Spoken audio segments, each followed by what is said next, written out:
एक टंकार द्वंद्व क्लियर करिसेंती ओडिशार उपमुख्यमंत्री प्रभाती परिडा। सुभद्रा योजनार जो 1 टंका आसीची तार कोन पाई आसीची या को मानक आसीची तो सुनंतु कोन कहउचंती मंत्री वर्तमान चर्चा मार्केट जाइछि अकाउंट चेक करबा पई सठिक अछि ना नहीं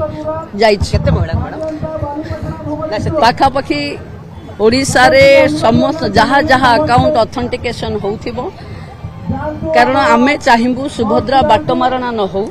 तेणु फुल प्रूफ देखिबा पई अकाउंट को टंके टंके जाउ 15 तारिख भीतर जो दिया जिवो कोन एठले जानि पाइले मंत्री महोदय कोन कहिले आ आपण माने द्वंद्व जमा होंतु नाही जा एटा ट्रायल करा जाउची कार किछि प्रॉब्लम जदी थाइची कि डाउट होउची सेमानकु सेमाने अकाउंट को टंका छाडी क्लियर करूचंती सेटा